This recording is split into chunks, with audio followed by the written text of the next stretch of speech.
Time for Chad Millman, CCO Action Network, all odds provided by FanDuel. So it's interesting. Sometimes I'll look at the numbers, you peruse the numbers, and I just see a bunch of things I don't like. There's always one game that jumps out to me.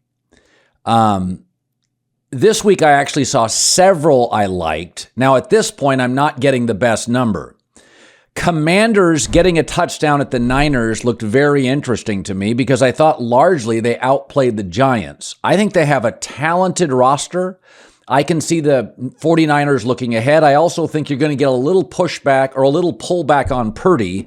There's now multiple games on Brock Purdy. There's limitations. Ron Rivera has been in this league as a defensive guy for a long time. My gut feeling is it's a little ugly. Low scoring. I'd rather get 7.5. I'll take 7, sharp or square. Oh, my God. You are coming in hot. The holiday season has you prepped to be very, very sharp. And personally, I feel like this is a gift to me. I feel like all of the teachings are coming back to me tenfold right now. Totally sharp. The wise guys love this game. You mentioned a lot to break down here, and it's worth sort of spending the time on it because it's a really interesting game because it features a Commanders team that a lot of people feel like they saw get beat in prime time against a Brock Purdy-led Niners team that is the hottest team in the NFL with a quarterback who people are now making all the regular comparisons you make when you got a guy who comes out of nowhere to do something great. That Commanders team should have won that game the other night. They outplayed the Giants. Yep. We do this thing at Action Network called the luck rankings, and it categorizes, it takes a lot of different sort of factors from a game, puts them all into one bucket, and basically says these teams outperformed expectations, these teams underperformed expectations based on the plays that defy expectations. Red zone failures, random turnovers, penalty calls, right? The Giants and the Commanders had all of those at opposite ends. The Commanders, if you play the game out according to the stats, should have won that game. Meanwhile, they're going on the road. They're playing the hottest team in the NFL.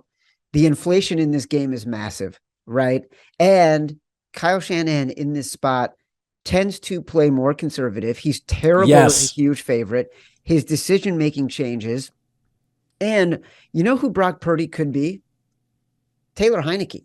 Meaning he came in, he's a baller, he makes the right decisions, and then all of a sudden you get film on the guy and you're like, should we go back to Carson Wentz? Do we wish we had Jimmy G? So yeah, there is a lot of sentiment that loves the Commanders. And one more thing to think about, strictly from a bookmaker point of view. They are begging you to bet the Commanders. When you have low totals like this, and the total's about 38 in this game, the bookmakers are expecting a low-scoring game. That's what they're telling you. Low-scoring games with pretty big numbers in terms of the spread tend to play to the underdog. The bookmakers are giving you a couple of points here because they want you to bet on the Commanders because all the tickets, all the squares, they're coming in on the Niners. Great call, Colin. Great call. Okay. I wish the number was 3. Similarly to the Commanders, the number's not ideal. But I think it's pullback time for the Lions. The Panthers' defensive front is pretty interesting. Darnold's always been better when he's pretty comfortable. Sam on the road, Sam in bad weather, get out of here. But this feels low scoring.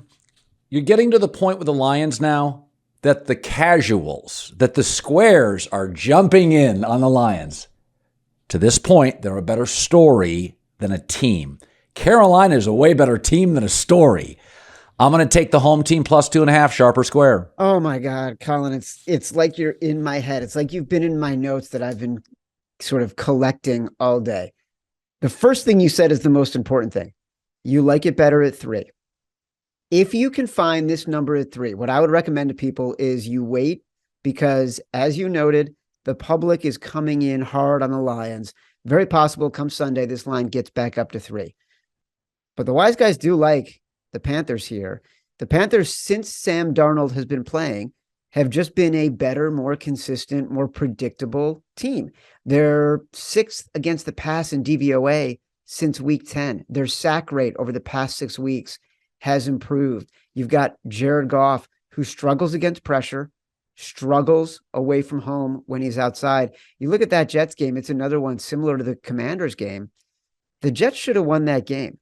And if not for that 4th and inches pass to a backup tight end who scores a touchdown from 55 yards away, the Lions struggle to score 6 points on offense.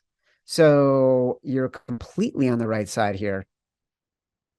See if you can get the 3 on Sunday or Saturday. I mean, okay, I liked the Bears last week. I like them again, plus 8.5 with the Bills. Bills come off a highly emotional divisional game. It could be minus 15 degrees in Chicago. I think the Bears can match up in the trenches where the Bills' O-line outside of center is not great. And their defensive lineman, Ed Oliver, pushed around against Miami. They ran for almost 190 yards. Bills probably win. I think the Bears are playing hard. A lot of young players. Stuff's being put on film. New GM, new coach. They're still being graded.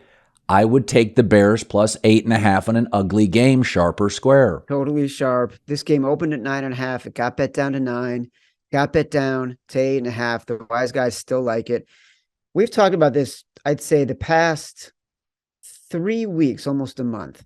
We talked about taking the Rams as big dogs. We talked about taking, I think it was against Seattle. It was like 8.5. We talked about taking the Broncos as big dogs against the Chiefs. That covered. Last week, we talked about taking the Bears as big dogs against Philly. Forget about what you're seeing on the field. All your analysis is right. This is about betting, right? And sometimes betting is not about the field, it's about the number. And we've talked about this stat. The past 6 years, when you've got teams that have a really high winning percentage playing teams that would have a really low winning percentage, the team with the low winning percentage covers about 60% of the time. And the reason is because of basic gambling math. Bookmakers set a number that is really, really high for the team that has been playing really, really well all season long because they know the public is going to come in and bet it no matter what. They don't care what's happening on the other side. They'll move the number a little bit only if the wise guys come in so hard they feel like they have to move the number because they see that they set it a little bit too high. It's going to cost them a little bit of cash. But the wise guys are on the Bears here.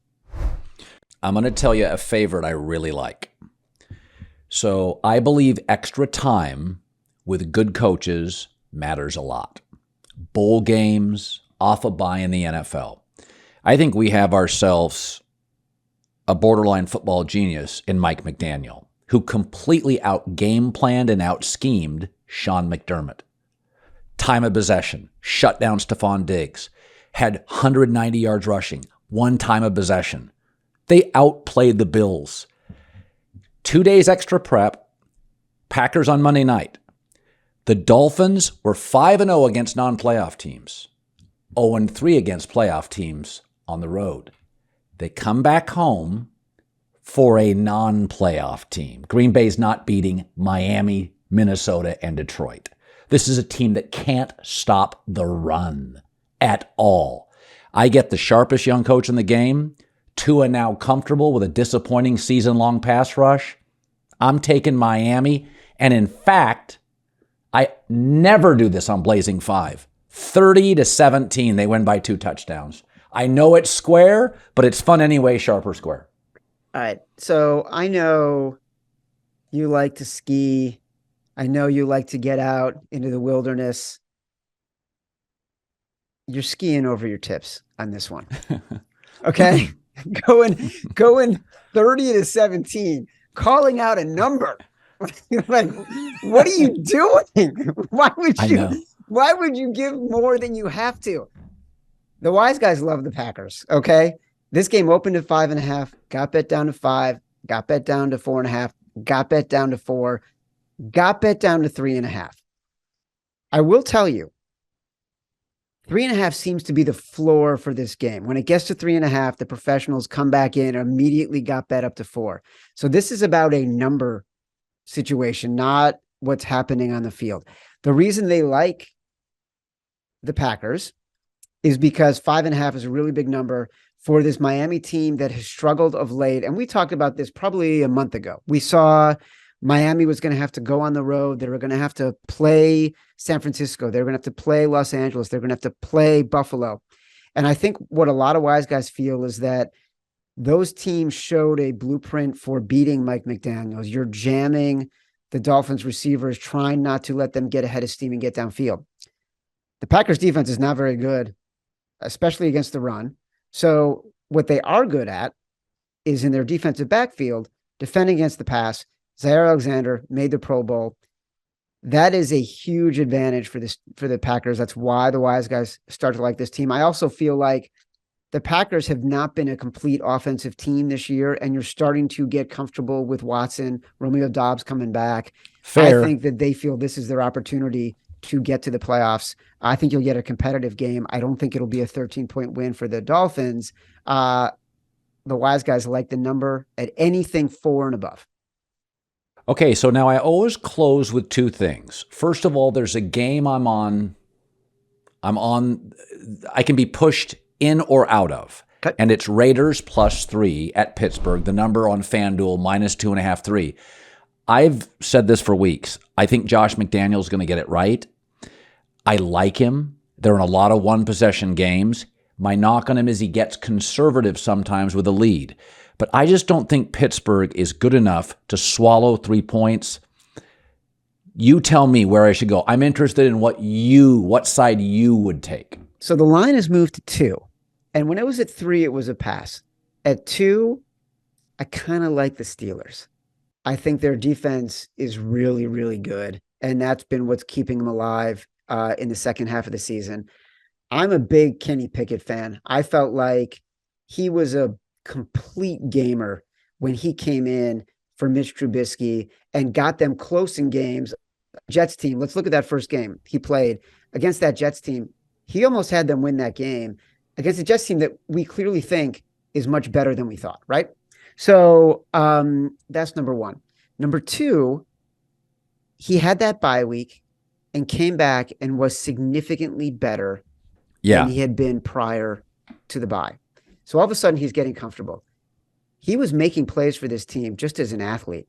So now he's coming back. With this defense, in this weather, an emotional weekend in Pittsburgh, 50th anniversary of Immaculate Reception, Franco Harris dying this week. That is a town that gets behind this team. I would like to be a short home favorite against the Raiders and be the Steelers this weekend. Finally, a game that may be gross, I haven't mentioned, but you have a strong opinion at the Action Network on it.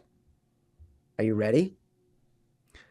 Not really. These are always grotesque. And by the way, I've bet some of these, and I've done pretty well. It works out. How about the New England Patriots at +3.5 against the Cincinnati Bengals? Gross. It's gross. And listen, I have loved the Bengals all season long. Loved them even more, not since Joe Burrow started to get more comfortable and sort of play out of the rust, but really since DJ Reader came back. That team has just been consistently better, and I've been betting them often in spots where you normally wouldn't want to bet them. This week, the Pats are at the lowest point you're going to get them, and the Bengals are at the highest point you're going to get them. And we talk about what the wise guys look at isn't so much the final score of a game. They look at the yards per play in a game. They look at the randomness in a game. I mentioned the luck rankings earlier, right? The Bucs were dominating that game against the Bengals, and they had 4 turnovers. They were up 17-0 in the first half. Over the course of the game, the Buccaneers had more yards per play, and that's a key metric. Good point. That's not gross yards, right? Gross yards really indicates a team could be coming back. They gained 500 yards because they were passing every play, and the other team was running it and playing out the clock, right? Yards per play is a really good indicator of which team sort of was more successful offensively. So you had that with the Bucs against the Bengals. Now, Trey Henderson, he's got a broken wrist. Even if he plays, he's going to be playing with a club. Sam Hubbard, also on the defensive line, is out. And the defensive line are the reasons why I've loved back in the Bengals the past 2 weeks.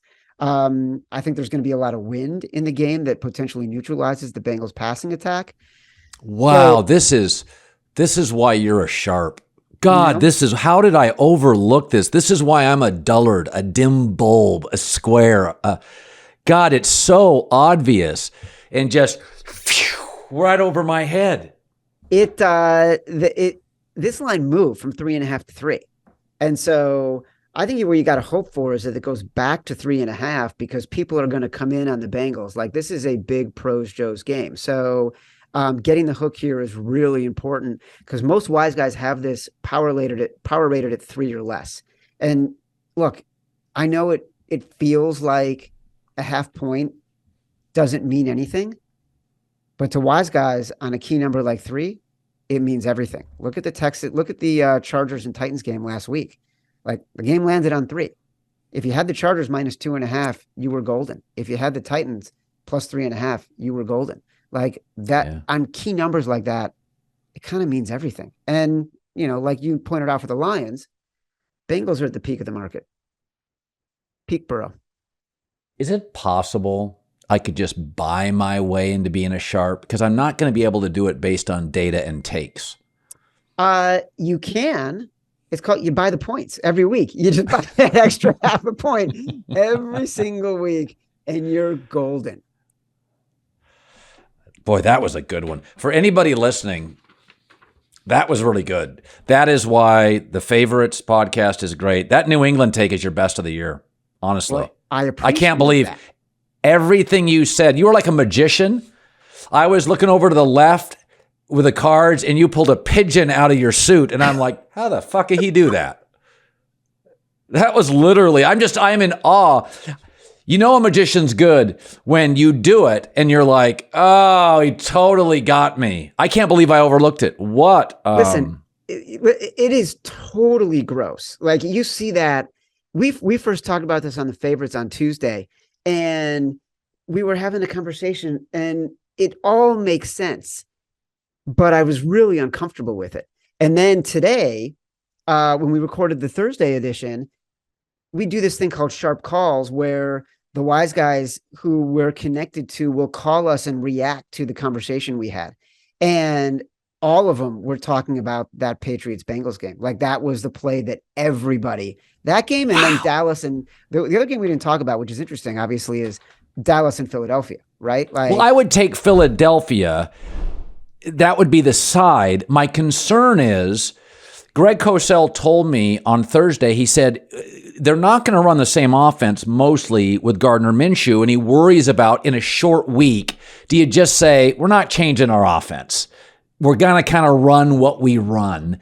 Because I think Philadelphia is clearly the better team. Cosell also said this. It was one of his gems of the year. He said, when you watch film, CeeDee Lamb's not a great one. Schultz is productive, not a great tight end. Gallup's not the same player. That Dallas's skill people, because they're Dallases, are driven up in the market, but they really don't have a starting ace on the mound. CeeDee Lamb is like a great 2 or an average 1. Dallas, by the way, Dallas is going to have to go to either San Francisco, bad spot, or at Philadelphia. We all know how this is going to end, right? Now, I would take Philadelphia in the points. Is that the sharp side? It started as the sharp side, but it's like, talk about split.